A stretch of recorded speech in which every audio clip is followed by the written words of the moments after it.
En diciembre pasado, Tiempo Robado Editoras lanzó una convocatoria abierta para una publicación colectiva en torno al proceso iniciado en octubre de 2019.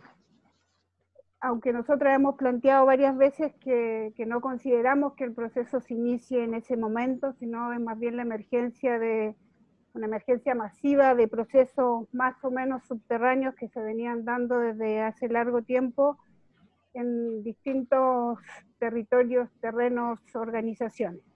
Pero bueno, octubre nos dio la posibilidad de abrir esta convocatoria para contribuir a la elaboración, circulación y debate de ideas sobre este momento histórico a quienes, desde sus diferentes espacios de trabajo, militancia y reflexión, han participado del proceso.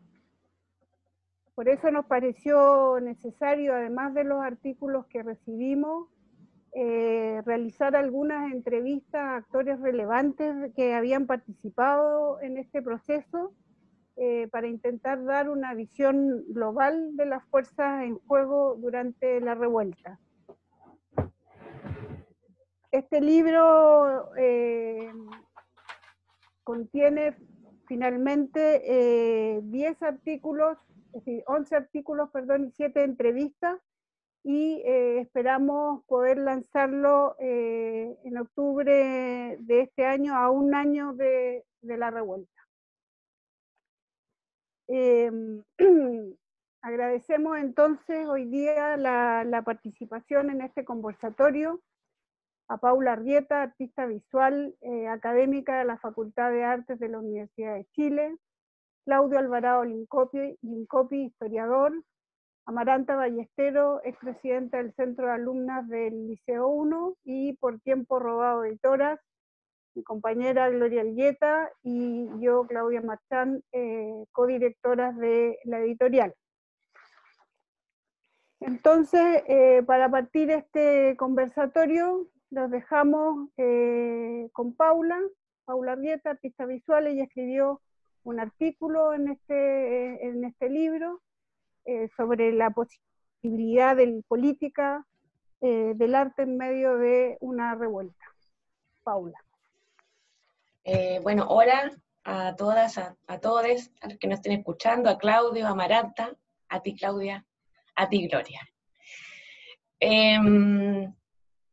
Cuando leí los textos de mis compañeros de mesa, no sé cómo se dirá en la virtualidad, de pantalla, sentí que había como que lo que yo había escrito podía ser como otra arista de un triángulo, o podía quedar entre medio de los dos. Porque de alguna manera el texto de Claudio hace alusión a una como articulación clase-raza, digamos, mientras que Amaranta hablaba desde los secundarios, y yo sentí que el texto mío quedaba al medio, porque echa mano a una cuestión absolutamente como anticolonial, por decirlo, pero que se materializa en la acción de los secundarios. O sea, como que encuentra en ese acto inaugural glorioso un cambio anticolonial, justamente. Lo que yo planteo en mi texto se relaciona con cosas que venía trabajando como profesora en clase. Yo le hago clase a artistas visuales y a historiadores y teóricos del arte, y veníamos pensando en esta idea de que había una forma de pensamiento establecida, que era la forma logocentrista, digamos, una huella colonial establecida, que era la que nos obligaba a solucionar todos nuestros problemas de la misma manera, siempre. Y esa repetición de formas de solución iba como acumulando otra cosa detrás. Esto está basado en unas reflexiones de Sueli Rodney, que es una teórica brasileña, y ella dice que eso que se está acumulando ya no tiene que ver necesariamente con las formas racionales, tradicionales de comprender el mundo, sino que empiezan a aparecerse otras cosas, como un grito, que ya el lenguaje no es el mismo lenguaje que hemos heredado, sino que es un lenguaje diferente, que está como incubándose, dice ella, en la garganta, como un nido, como que la vida estuviera anidándose y lista para salir. Y lo que ella plantea a través de la obra de una artista brasileña, y es lo que yo retomo para el texto, es que habría un momento de desorientación total, donde se recurre a otro tipo de soluciones, se recurre a otro tipo de herramientas para solucionar esas desestabilizaciones. Y para mí ese momento es el salto al torniquete, así lo pongo en el texto, que sería, la Maranta lo dice súper bien en su entrevista, como que es un momento que condensa como toda la rigidez de los procesos a los que habíamos estado sometidos, y a la vez los libera de manera colectiva, de una manera bastante pulsional también, en el buen sentido, no en el sentido del rector, no voy a decir su apellido, del rector, que lo ven de manera peyorativa, cuando en verdad lo que se podría sacar de ahí es todo lo contrario, digamos, como una manera anticolonial, descolonizada, por decirlo, de enfrentar un momento de desestabilización política, emocional, afectiva, en fin, de todas las aristas posibles.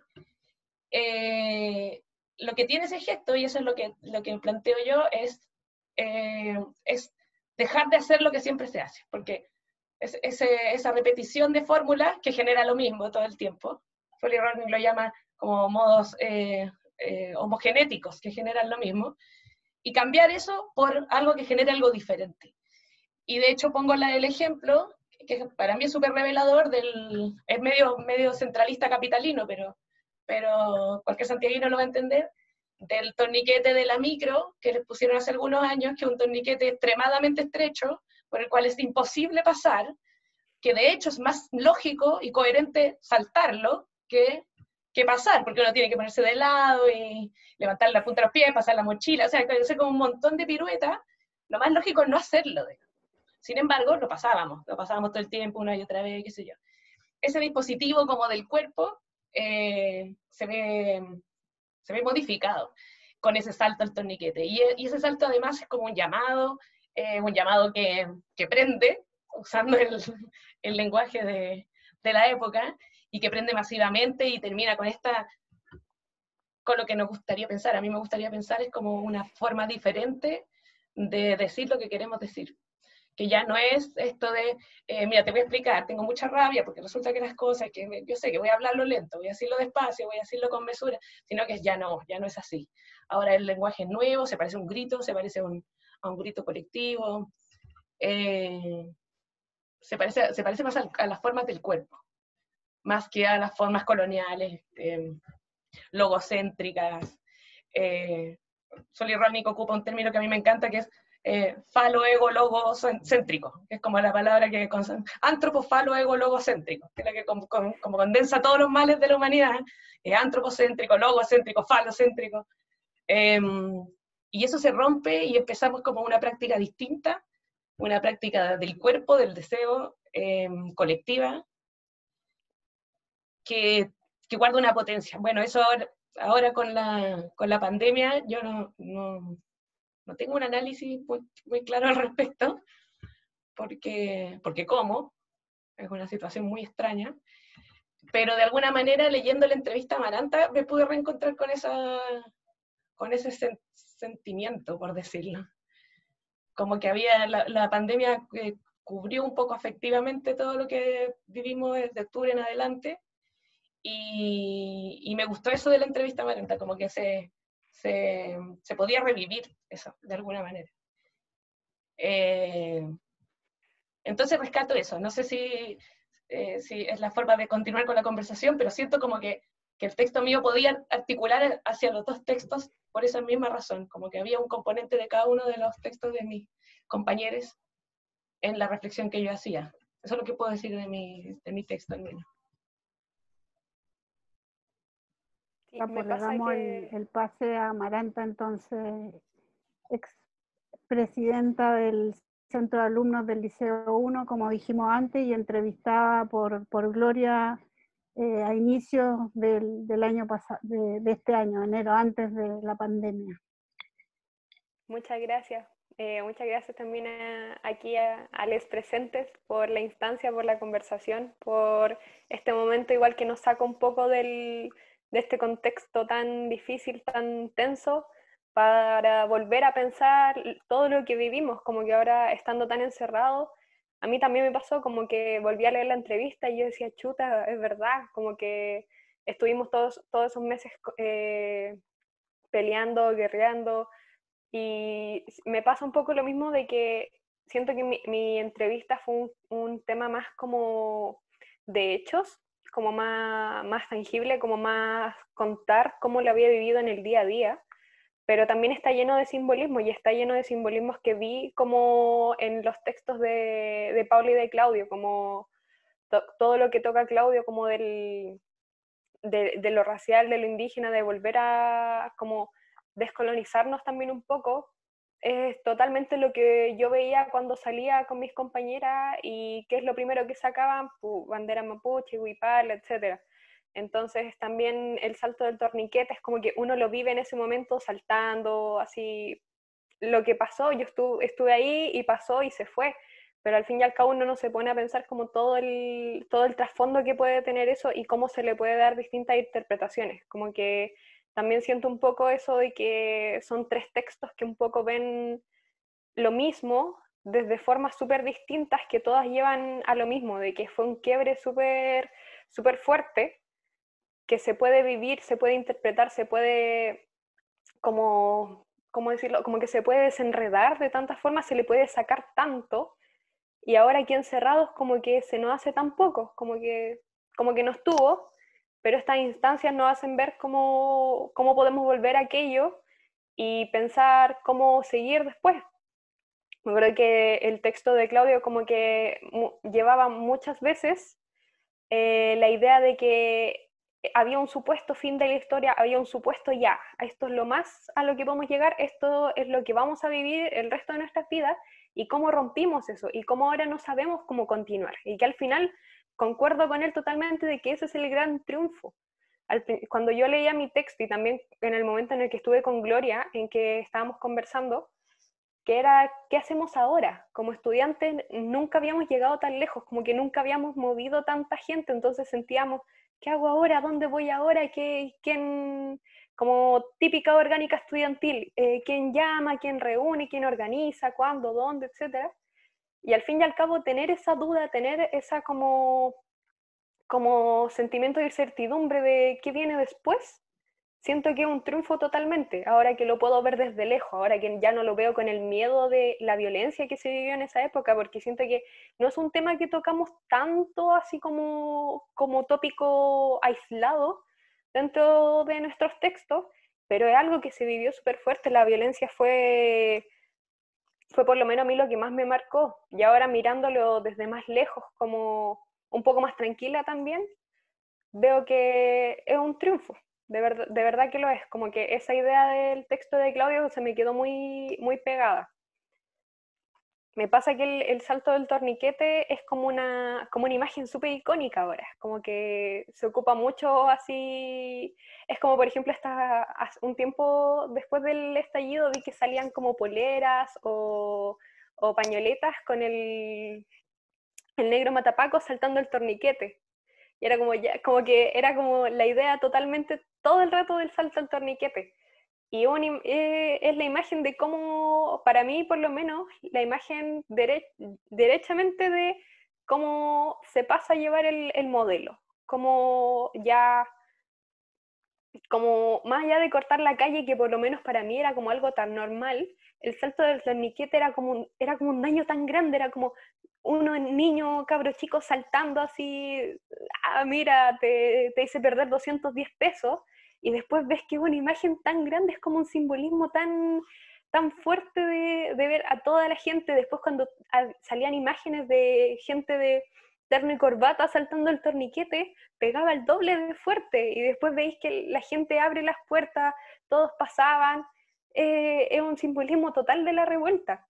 Como, sí, obviamente como las imágenes que muestra Claudio de la huipala, y disculpen mi ignorancia, no recuerdo el otro término correcto, son imágenes también súper fuertes de cómo ahora la gente, no sé, hace, por ejemplo, yo veo asambleas territoriales o ollas comunes, y se reúnen en torno a recetas mapuche, se reúnen en torno a nombres mapuche, asociaciones que se han cambiado a eso, también muchas veces, ahora también está mucho más cursos de Mapudungún, es como que ha cambiado también, es totalmente claro lo que muestra Claudio, como de que ahora ya no negamos esa raíz que tenemos, como que ya no, lo voy a decir de una forma como súper informal, pero como que ya no queremos ser tanto el chico blanco. Me acuerdo que vi una entrevista de un caballero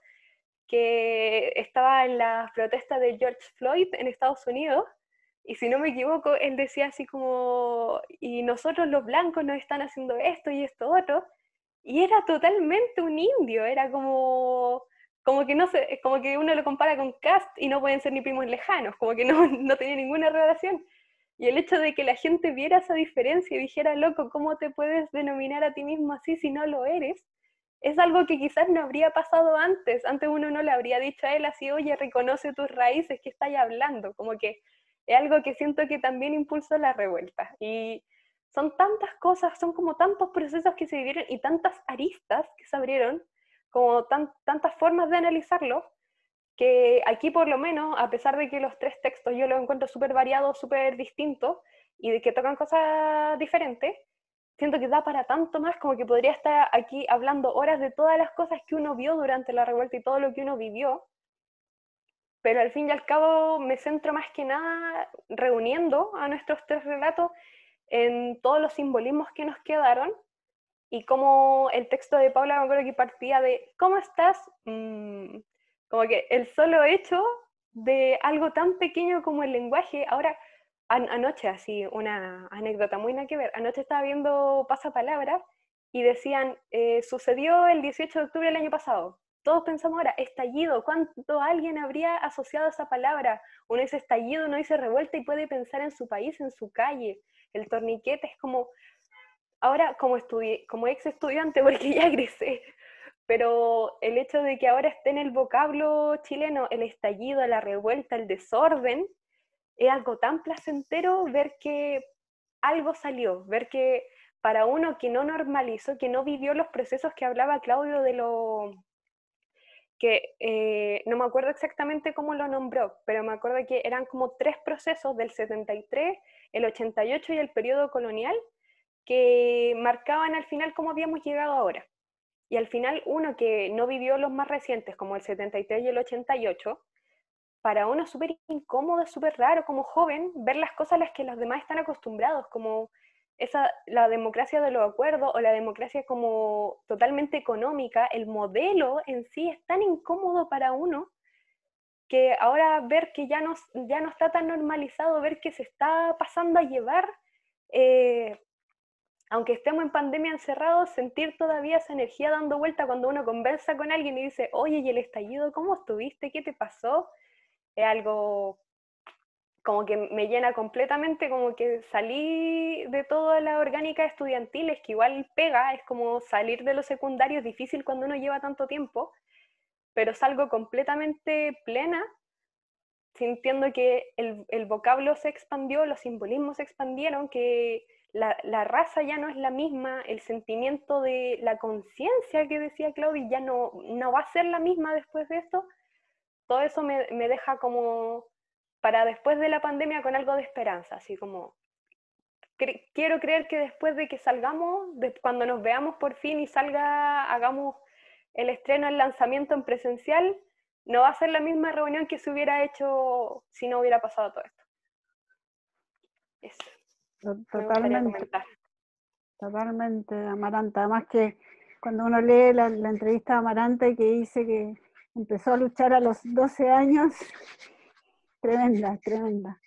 Le damos el pase a Claudio, historiador mapuche, que hemos compartido en varias oportunidades ya con él, y bueno, él quiso compartir un texto que para nosotros también fue muy fundamental del libro que logramos compilar.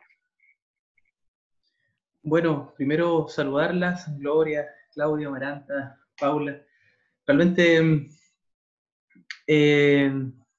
es difícil pensar como en este contexto, ¿no? O sea, estamos un poco lo que planteaba Paula, ¿no?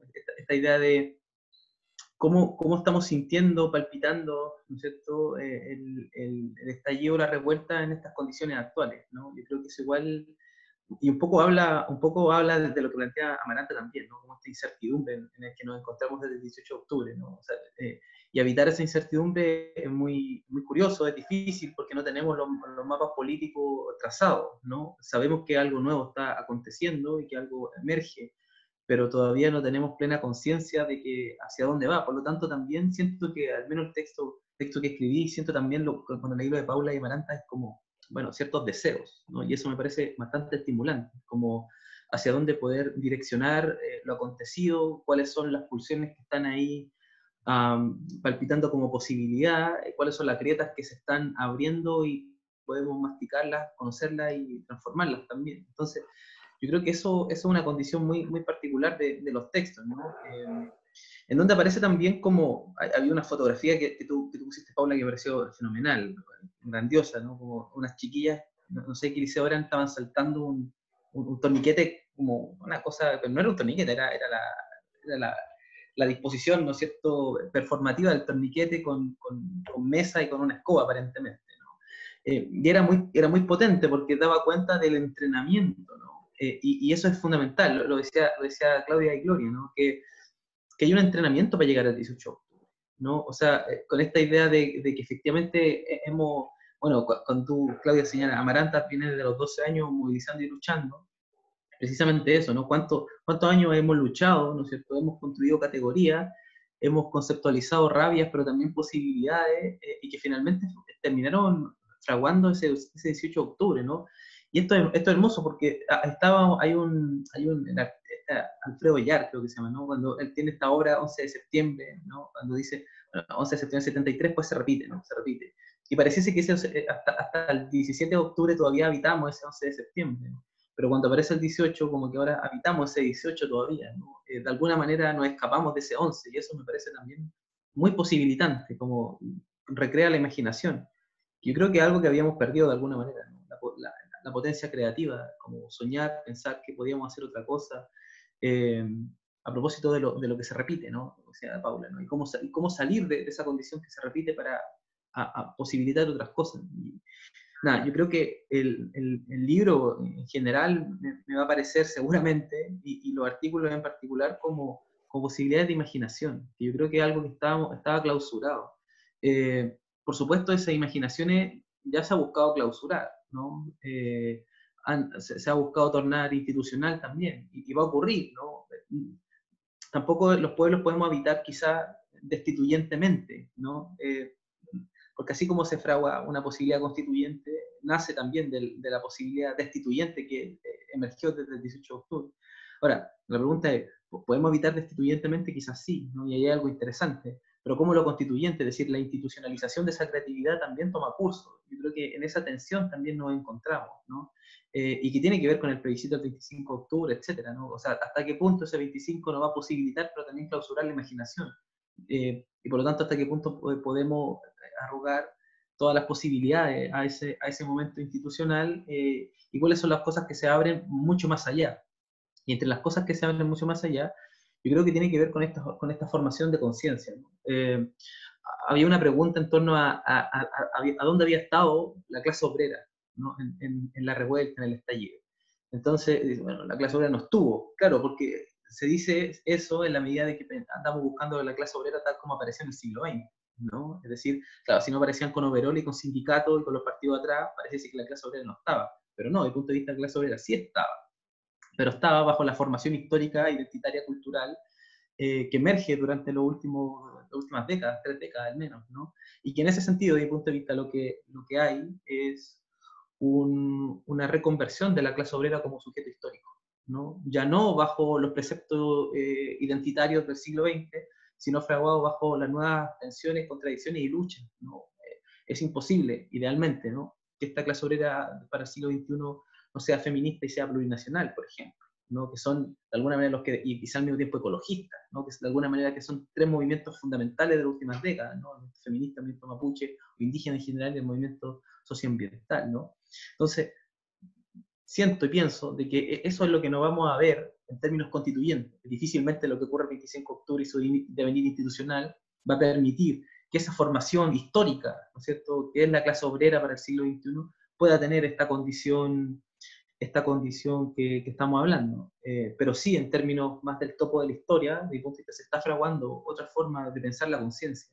Y la conciencia entendida como gestación identitaria, no en el sentido de las identidades más, de las políticas de la identidad, ¿no?, de los estados, sino identitaria como algo que posibilita también luchar en torno a cosas, a elementos, ¿no?, a utopías, a prefiguraciones también. Y ahí es donde inserto la posibilidad de estar pensando una condición plurinacional para los pueblos de Chile, ¿no? Y que emerge con la desmonumentalización, y que emerge también con la utilización de la huipala, ¿no es cierto?, y la buenofolle. Yo creo que ahí hay un elemento interesante que no es solamente, y con este ya termino, una idea de decir tenemos un malestar identitario, ¿no? Y la chilenidad tiene un malestar identitario, ¿no? Y sobre esa noción de un malestar identitario busca nociones por donde discurrir, ¿no? Una de esas posibilidades es repensar esa chilenidad en otras claves, ¿no? Como dice Chihuahua, esta idea de la hermosa morenidad, ¿no? Y que vaya que en el contexto actual en el que nos encontramos, a propósito de las emergencias siempre permanentes, por cierto, del racismo, es fundamental profundizar estas críticas antirracistas y plurinacionales. Me parece que por ahí hay un camino interesante que, insisto, seguramente no va a cerrar y a coagular de manera perfecta, tampoco tiene que serlo, ¿no?, pero al menos en términos sedimentados históricamente durante el proceso institucional constituyente, pero sí, en estos procesos de larga duración siento que se está fraguando algo mucho más interesante y que no se va a parecer necesariamente al siglo XX, y que bueno, yo creo que ahí hay algo interesante en torno a eso.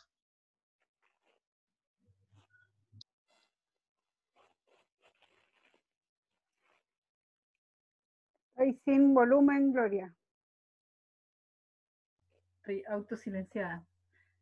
No, que es muy estimulante, ¿no? Motivador escucharlo y escucharla en esta reflexión sobre los textos y sobre lo vivido en conjunto. Nada, invitarlo a seguir con este intercambio, pero pensando, escuchándolo, pensaba igual en esta, a propósito de la pulsión y de toda esa afectividad que estuvo presente en ese proceso, también esta idea de la presencia de los cuerpos, cómo los cuerpos estuvieron ahí. Recuerdo, durante la dictadura había una expresión que era muy común, que tenía que ver con esta idea de poner el cuerpo. Antes de la dictadura no tenía esa importancia, porque poner el cuerpo en dictadura tenía otra connotación, otro alcance, otros riesgos también. O eran otras pasiones, ¿no? Y yo creo que en este proceso hubo mucho de eso. Y en parte por eso elegimos el título, ¿no? El título que habla justamente de las dos grandes acciones, de la marcha y el salto, que son las que le dan esa potencia, esa presencia. Entonces nada, solo compartir esa idea que de repente escuchándoles me surge, y a ver quién sigue, y a propósito de lo que ya se ha comentado. Paula, Amaranta. Sí, puedo seguir yo, porque justo eso que dijiste me interesa un montón, que mientras hablaba la Gloria, pensaba en esto como, bueno, el asunto del cuerpo y del deseo y de los cuerpos como coexistiendo en un espacio común, tiene mucho de goce, y esa relación, que es lo que dice Claudio, que lo dijo súper bien, además, como esa posibilidad de imaginar, la posibilidad de imaginar estaba absolutamente delimitada hasta antes, tenía unos marcos muy rígidos, y justamente el cuerpo como que devolviera alguna escala de habitar el mundo, por decirlo. Gloria tiene un ruido ambiente que hace que quede la pantalla pegada en el... Eso. Perdón. Y entonces estaba pensando en dos cosas de acuerdo de lo que comentaban recién. Primero, como un comentario muy personal y muy incorrecto, políticamente muy incorrecto, y es que a mí me pasa que todo esto que pasó del torniquete, del deseo, del entusiasmo, de la creatividad y de más pulsional, como que para mí se acaba cuando empieza la discusión sobre si vamos a hacer una asamblea, si vamos a hacer con el Congreso, cuando se meten los partidos, y como que como la desilusión fuera total. De hecho me empieza como a dejar de interesar, pero son cuestiones que tienen que coexisten, que en términos generales podrían ser como esta macropolítica, que podría ser como la política institucional, y la micropolítica, que es esto que pasa en las calles. Y esa coexistencia es permanente y paradójica, y hay que habitarlas ambas, independiente de lo que uno disfrute más. Y pensaba en que el cambio de ese habitar de las escalas micropolíticas, macropolíticas, está en el cambio que describe Claudio, y que también dice Amaranta al final de su entrevista, cuando es como, tú, Gloria, le preguntas como, ¿hay algo más que quieras agregar? Y sí, y está esta cuestión como de la solidaridad entre mujeres, y la solidaridad entre compañeras, que para mí resume todo este asunto, o sea, como que resume, le da un tronco, le da un cuerpo, y tal vez uno de nuestros productos más exportables de la historia ha sido la cuestión de las tesis, que tiene una potencia gigante, que para mí todavía es como indescriptible e inanalizable todavía, y que tiene justamente a estos cuerpos violentados, esos cuerpos como siempre disponibles a la vulneración, digamos, como los cuerpos mapuche, de mujeres, en fin, conformando otro tipo de potencial, una relación que desarrolla otro tipo de potencial. Entonces creo que la cuestión, bueno, ya para mí es imposible leer nada sin la clave del feminismo, es imposible, ya es como que ya es la Matrix, o sea, ya no puedo ver la realidad de otra manera. Entonces pensaba que de pronto esa experiencia de la violencia, pero también del compañerismo, marcaba también una cuestión performática, por decirlo de alguna manera, en todo lo que pasó en octubre. Y lo último que quiero decir con respecto a eso es que mientras la Amaranta decía esto, que la violencia fue muy grande, pensé que también había esa sensación inminente de peligro, se me había anestesiado un poco con la pandemia. Es como que otra fuerza amenazante irrumpió en la vida, digamos. Y claro, es imposible olvidarse del nivel de violencia que enfrentamos hasta principios de marzo de este año. Y qué raro, porque en nuestros textos aparece como una energía que se sobrepone, que se sobrepone a la violencia. Eso, quería acotar. Dios, Amaranta, a ver, y vamos a tener que ir cerrando, porque igual esta conversación que podríamos seguir eternamente o toda la noche. Pero algo que puedas agregar, Amaranta, y después Claudio, para ir cerrando.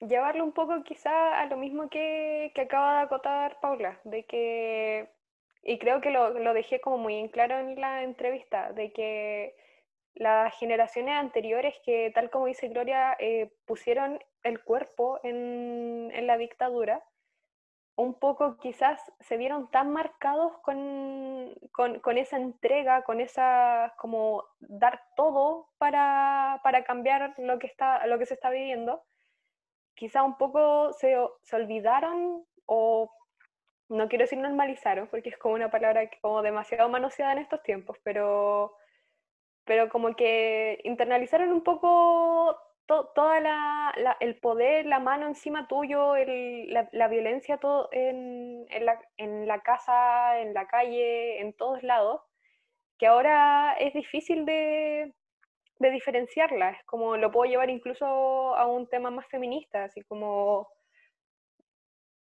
en las calles se nos mata, se nos maltrata, se nos viola, y podría seguir toda la noche también. Y la gente quizás ya vivió una violencia tan grande en este país que un poco dejan de lado eso, así como ¿qué más da?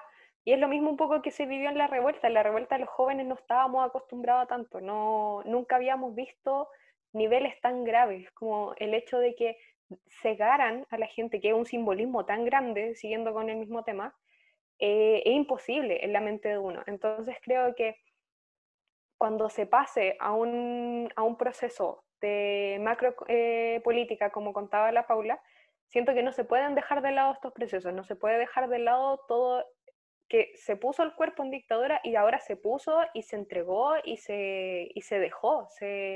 La gente dejó su vida en la calle, en un proceso de democracia, y a veces la gente como que quizás por vivir la dictadura un poco se les va este tema, pero siento que cuando se pase a la macropolítica no se puede olvidar ese punto, y es como un poco esa sensación de, sí, vuelvo con esperanza después de la pandemia a que se siga gozando en la calle, a que alguna vez en la vida vamos a volver a experimentar esa maravilla de estar saltando con miles y miles de personas al lado tuyo que también dicen, esto está mal, lo que está pasando está mal, como estudiante por un momento sentirse acompañado, no sentirse que está toda la gente en contra tuyo porque no estás perdiendo clases. Ese sentimiento maravilloso, si no se puede volver a vivir, o se puede, nunca se tiene que dejar de lado todos los cuerpos que se dejaron en la calle, todos los ojos que se dejaron en la calle, todo el miedo, toda la sangre que quedó, tiene que seguir ahí manchada, y tal como en calles del centro hay como placas donde quedaron balas de la dictadura, siento que cada vez que caminemos tenemos que seguir con eso en mente, más allá de, porque siento que la macropolítica no es tan fome, es como tan como institucionalizada, que a eso, a ese papeleo, nunca se le puede quitar la importancia de que se llegó ahí por la sangre que se dejó en la calle. Siento que es como un pensamiento más pesimista, más oscuro, pero es necesario. Me despido con eso. Claudio. Sí, muy breve. Si muy breve. Ayudas a cerrar. Sí. Bueno, el cuerpo está en todas partes y es muy curioso porque en primer lugar está como cuerpo y performance de la dominación, es decir, cruzando siempre lo que decía Paula, ¿no? El torniquete, en fin, ¿no? Como la performatividad del poder.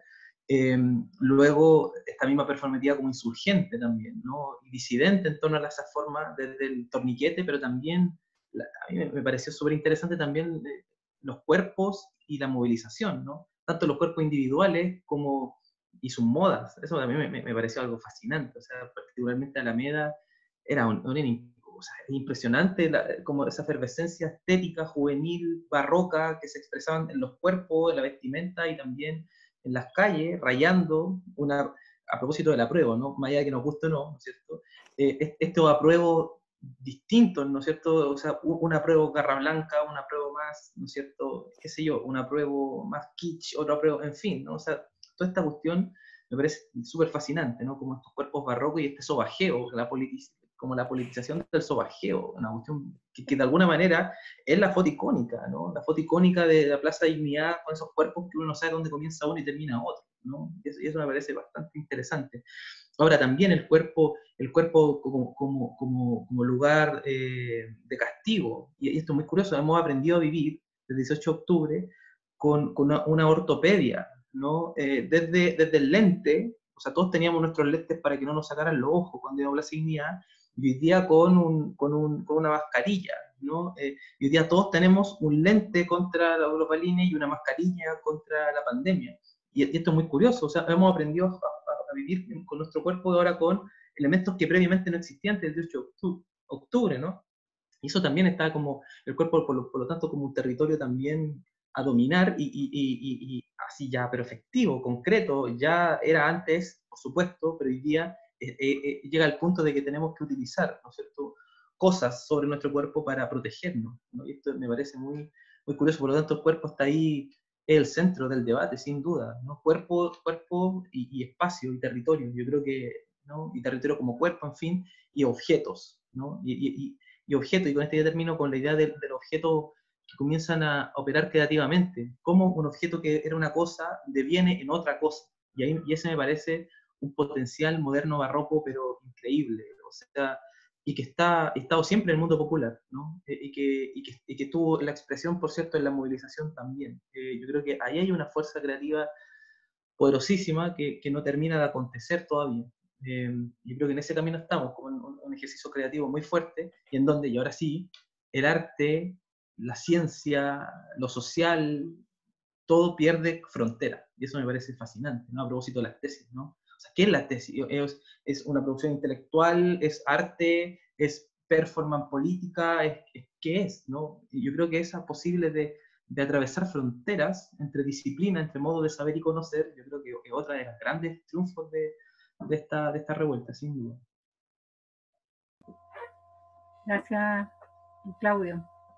Bueno, vamos a tener que ir cerrando, pero esto no es más que un comienzo de Tiempo Robado. Vendrán los lanzamientos de verdad o otros conversatorios también, a los que los estaremos invitando junto con todos nuestros otros y otras autores entrevistados, entrevistadas, para reunirnos, para encontrarnos de nuevo, ¿no? Y también invitar a todos quienes nos escuchen en este pre-lanzamiento de nuestro libro de la marcha y el salto. Queremos también invitarlos a que visiten nuestro sitio web www.tiemporobadoeditoras.cl, donde podrán encontrar toda nuestra colección, parte de la cual solamente tenemos expuesta acá, para que no crean que usamos los libros mostrando las tapas en nuestras repisas, sino que es parte de nuestra colección, y para que vayan viendo todo lo que iremos lanzando en los próximos meses. Eso, agradecerle a todos ustedes, Paula, Amaranta, Claudio, y hasta la próxima. Nos encontramos en los nuevos lanzamientos y también en la calle. Muchas gracias a ustedes. Gracias. Gracias, muchas gracias. Chao.